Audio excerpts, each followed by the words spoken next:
आएगा जनमन जोसा के बाद अब सीएसईबी का फाइनल सेकंड राउंड का अलॉटमेंट 10 अगस्त को आने वाला है।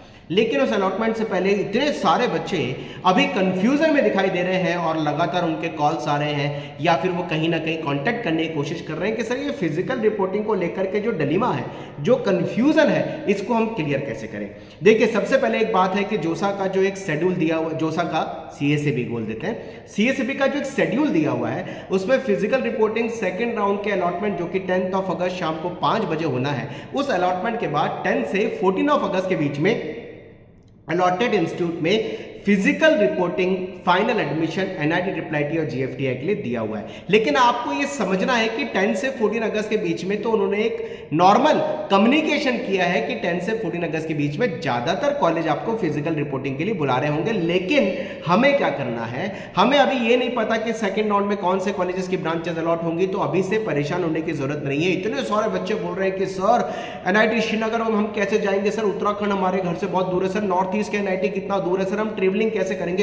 इतने सारे बच्चे मुझे बोल रहे हैं कि सर हम परेशान हो चुके हैं कि अगर 10 अगस्त को अभी सीसेप के जो फर्स्ट राउंड में सीट मिली है, अगर वो 10 अगस्त को हमारी अपग्रेड होती है जो कि बहुत सारे बच्चों की होगी, तो सर हम उस कॉलेज में कैसे पहुंचेंगे। ध्यान से समझिए, बहुत सारे कॉलेजेस ऐसे हैं जिन्होंने जो पर्टिकुलर ऐसे कॉलेजेस हैं जो मेट्रो सिटी वाले कॉलेज हैं, जैसे जयपुर है, जितने भी हमारे स्टेट की कैपिटल्स हैं, या फिर पर्टिकुलर जो दूर के एनआईटी तिरछी, वारंगल, सूरतकल है या नॉर्थ ईस्ट है, ये एनआईटी थोड़ी फ्लेक्सिबिलिटी के हिसाब से आपकी फिजिकल रिपोर्टिंग की डेट रखेंगे। चिंता मत करिए, क्योंकि मैक्सिममली कॉलेजेस ने 10 से 14 के बीच में एनआईटीज या ट्रिपल आईटी की साइट पर मैंने जाके पर्टिकुलर देखा, उन्होंने 10 से 14 अगस्त के बीच में मैक्सिममली फिजिकल रिपोर्टिंग की बात की। लेकिन जो दूर के एनआईटी जैसे श्रीनगर है, मणिपुर है, मिजोरम, मेघालय है, इन्होंने थोड़ी सी रिपोर्टिंग की डेट को 17-18 अगस्त तक किया हुआ है। लेकिन एक इंपॉर्टेंट बात, जब हमें यही नहीं पता कि सेकंड राउंड में हमारा अपग्रेड होकर के कौन से कॉलेजेस की ब्रांचेस हमें मिल रही होंगी, तो हम फिजिकल रिपोर्टिंग को लेकर के अभी से बहुत ज्यादा कंफ्यूज ना हो।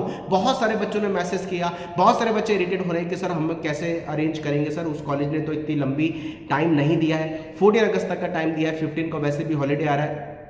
समझिए, अगर 14-15 अगस्त तक कुछ कॉलेज आपको टाइम दे चुके हैं, आप समझिए वो केवल एग्जैक्टली पहुंचने वाले या ये कह सकते हैं कि अप्रोप्रिएट रीच वाले कॉलेजेस हैं जिन्होंने 14 अगस्त तक फिजिकल रिपोर्टिंग के लिए कहा है। लेकिन जो कई सारे ऐसे एनआईटी जिनकी वेबसाइट में मैंने जाके देखा 17, 18, 19 अगस्त तक रिपोर्टिंग की डेट दे रखी है, वो थोड़े दूर के एनआईटी हैं। तो एनआईटी जो रिपोर्टिंग अथॉरिटीज़ हैं या फिर पर्टिकुलर जो कॉलेजेस के हायर अथॉरिटीज़ हैं, वो चीज़ को बहुत अच्छे तरीके से समझते हैं कि जब 10 अगस्त को बच्चों का फाइनल हम जो अलॉटमेंट है सेकंड राउंड का सीसेप का शाम को 5 बजे देंगे, तो बच्चा आने जाने की इतनी एक्सरसाइज कैसे जल्दबाजी में कर पाएगा। तो ये सबको पता है, तो उसमें चिंता नहीं करनी है।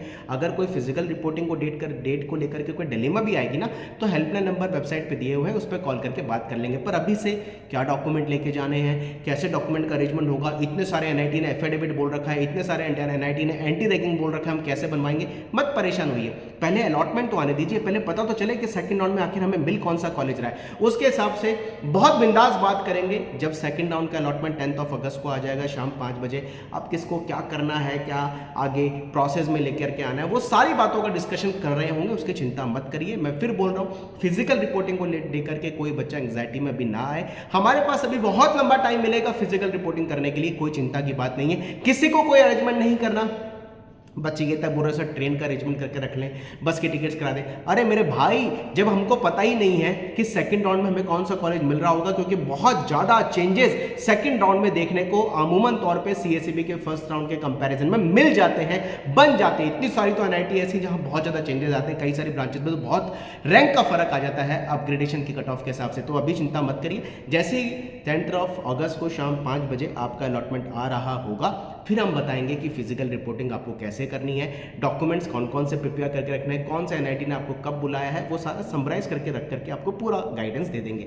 चिंता नहीं करिए, कोई कॉलेज आपकी सीट कैंसिल नहीं करता है। अगर आप वहाँ पर प्रॉपरली ईमेल के माध्यम से या फिर कॉन्टेक्ट करके आप वहाँ पर अपनी बात रख देते हैं कि आप बहुत दूर हैं, तो वो आपको प्रॉपरली आगे के सोल्यूशन बता देते हैं। तो परेशान मत होइए, कमेंट बॉक्स में फिर भी लिखिए अपनी कॉलेज। बहुत सारे बच्चे कॉल कर रहे हैं, मैसेज कर रहे हैं, खासकर फिजिकल रिपोर्टिंग को डेट करके। लाजमी सा है, अगर हमने इतनी मेहनत करी है, हमें कोई कॉलेज मिल रहा है और हमें लास्ट में जाके पता चले कि वहाँ फिजिकल रिपोर्टिंग ना करने पर हमारी या टाइम से रिपोर्टिंग ना करने पर सीट कैंसिल हो जाएगी, तो हमारी इतनी सारी मेहनत, काउंसलिंग, पढ़ाई का फायदा क्या होगा। तो मैं भी समझता हूँ उस चीज़ को, लेकिन फिर भी पेशेंस रखिए। हम जुड़े हैं आपके साथ, लगातार बने रहेंगे, जुड़े रहेंगे, ठीक है। Wish you all the best. जय Hanuman, bye bye, thank you very much.